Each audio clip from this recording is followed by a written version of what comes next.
Greetings and blessings to all of God people, no matter what your nationality or race may be, no matter what your religion may be. I'd like to say today is July the 10th, 2015. And I just like to continue to give messages as God give it to me. I want to talk about a couple of issues. One in South Carolina, Charleston, South Carolina, one in Chicago, Illinois, and then come on back home here in Charleston, Missouri. Today is supposed to be, to some people, as a historical day that the Confederate flag is coming down in the capital of South Carolina, Charleston. Now, it took 54 years to come down. That's a good thing that it's coming down, don't get me wrong. When people protest, and like Martin Luther King said before he was assassinated, it's going to take people being locked up and killed to get justice, to get things done right here in the United States. And I'm not blaming no certain nationality of people, but the people that's been running this country with injustice know who we talking about. Now, it took 9 people in what they call a historical church to be murdered by a young white racist. Some people now want to say he was mentally ill. Whatever he wasn't too mental that he went to an all-black church somewhere that he probably normally didn't go, but he wasn't too mentally ill that he went in there and killed all them defenseless people. He wouldn't have went to a Black Panther party. Don't get me wrong now. He wouldn't have been to a Black Panther party and sat down and got a chance to get up out of there. He wouldn't went to a GD meeting or a Vice Lord meeting. You see what I'm saying? Or some militant meeting and got out of there. I just want to just try to explain something. That flag came down 2 times. A black lady had the courage with a white individual assisting her, a white man assisting her in bringing this flag down, knowing, like Martin Luther King said, it's going to either cause you your life or incarceration. It didn't cause neither one of them their life, but it caused them incarceration. It caused 2 whites and 1 black civil rights leader back in 1963, I believe it was, lost their lives, was killed by the Ku Klux Klan, who was a part of the police force or law enforcement, who escorted them out of town, who knew they road plan, the plan was given to them by one of these so-called movements for blacks, one of their presidents. But they was killed trying to help people to be able to vote. But now that flag came down the 2nd time today. Now, if you're trying to get rid of racism, when that flag come down, you're not going to do that flag like you did with my grandmother, my auntie, my uncle.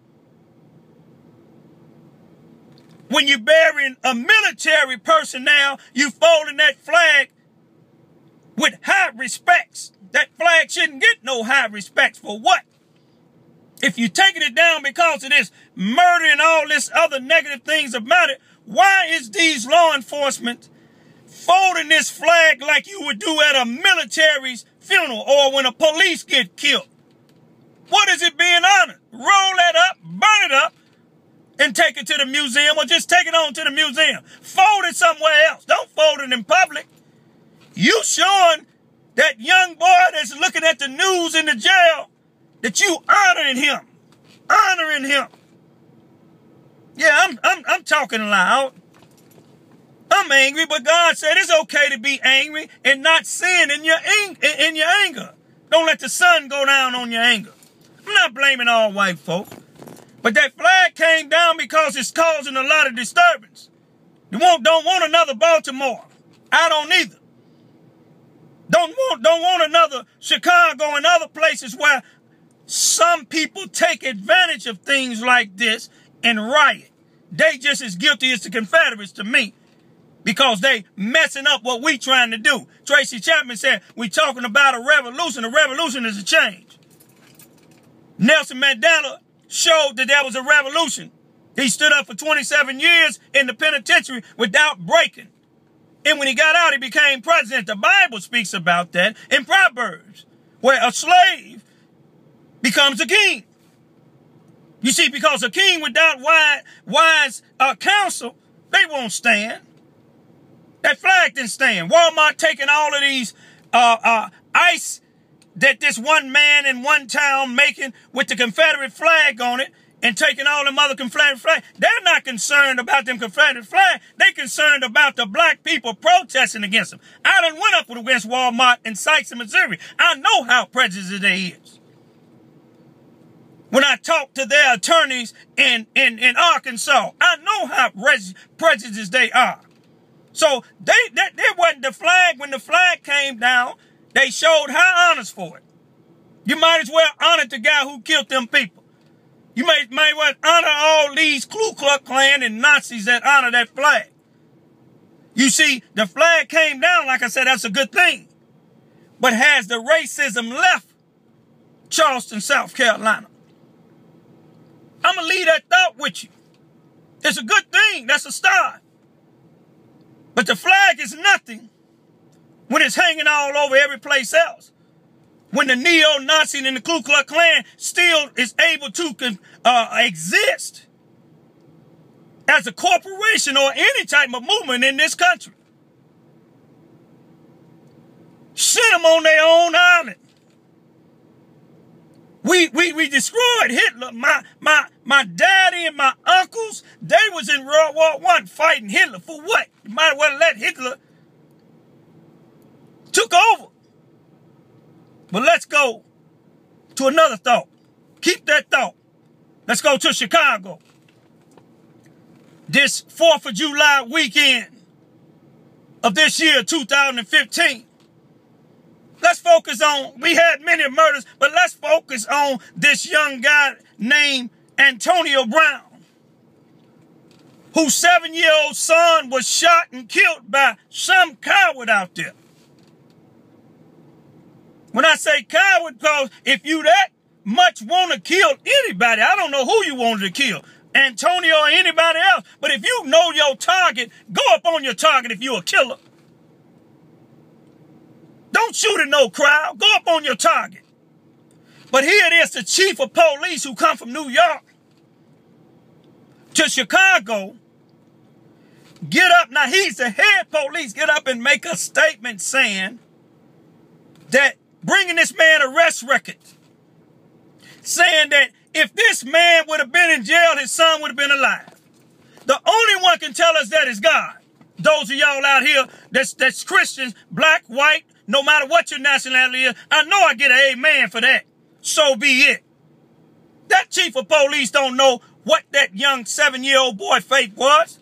They don't know what the purpose God allowed that to happen. You see, this man making a statement out of anger because there's so much violence in there, he want to blame somebody. Who you going to blame all the other murders on there since you've been there?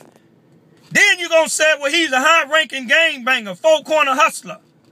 Then he got 45 arrests. Anybody that's not even an attorney, 45 of you can have 100 arrests. How many convictions you got? You can have 100 arrests, but once you're arrested and the judge go, you're going from a judge and throughout many of cases because you haven't had proper cause. Chief Gary McCarthy, whatever your name is. You see, you said that he was the intended target. If you know as much as the fact that he's supposed to be the intended target, whoever told you that, they had to be the shooter or know who the shooter is. Let's use common sense. Even though ain't nothing common in people's sense. some people's sense.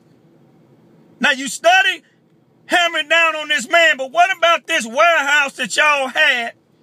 Whether you was there then or not, you said this man should never been on the streets no more.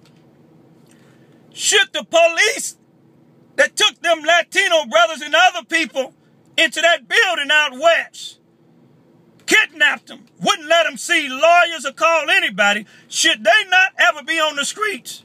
Should John Birds, the man who tortured all of those brothers on the South Side, who never been charged criminally on the state level for those electrocutions, forceful confessions, people saying, even a police officer that's some kin to me by bloodline through my daughter, tells me that they mustn't have enough evidence on him. They had enough evidence, but they allowed to cover up long enough for the statute of limitations to run out where he couldn't be prosecuted on the state level. That's how crooked police or crooked anybody do, black or white. Spanish, it don't make no difference. But you ain't interested in the shooter. You got all them cameras and you come from New York putting all them cameras up. What for? If you can't solve a crime. There was cameras all in that area. Whoever gave you the information about who the intended target was, they should have had enough information, like I said. But then you looking at the way they snatched these people into this building, this secret police building. That's intimidation and threats. The police doing the same thing down here in Charleston, Missouri. My daughter was 5 years old. Show you how these coward police, coward school officials, when she came home and told me what a white bus driver did to her, and I went and told them what she said, they didn't want to hear it when she was with me. They got her by herself twice, intimidating her, frightening her to tell it didn't happen this way. It happened this way. He was just trying to help you. I've been fighting that for 3 years now, going on 4. Had to take my daughters out of school because of these intimidation and threat from these coward police, the Charleston Police Department, and these coward officials in the Charleston R1 school district in Charleston, Missouri. Then you got these coward leaders.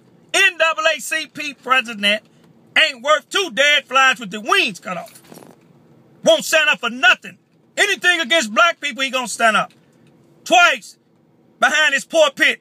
I didn't vote for Obama and I won't vote for him again. I can do more than what Obama did in 3 weeks than he did in his whole term. But yet he been here 20 years and ain't did nothing in Charleston, Missouri. Check his record. He don't even have a home base for the NAACP. I don't even believe, I know 2 years ago when the only meeting I went to, they didn't even have a place to house them, nor did they even have enough members to be nationally recognized. My point is, y'all, don't give up your fight. You see, I tried to put my children in another school here in Charleston, Missouri, because my money is limited. I'm taking care of an 8 and a 9-year-old daughter, an 87-year-old dad, World War II veteran, who has dementia. And I tried to put him in St. Hendricks, a Catholic school here. They told me in 2012, my children was 12 on the list. Talked to them the end of the year, they said they still the same. Talked to them 2013, they told me that, well, Raymond, I'm going to be honest with you, they not going to get in. I talked to another Christian school in Sykes, in Missouri, on Kings Highway, the Christian Academy. I talked to the principal there twice. He told me he gonna check with Charleston to see what their status was. I said, they was honor students. He said, I just want to see that they leave in good grace. They left in good grace, but they might say, I didn't because I stood up against what they did. What they did was wrong. But yet, he called me and told me they won't be able to get in. But I found out his last name is some of his kinfolks that work in City Hall.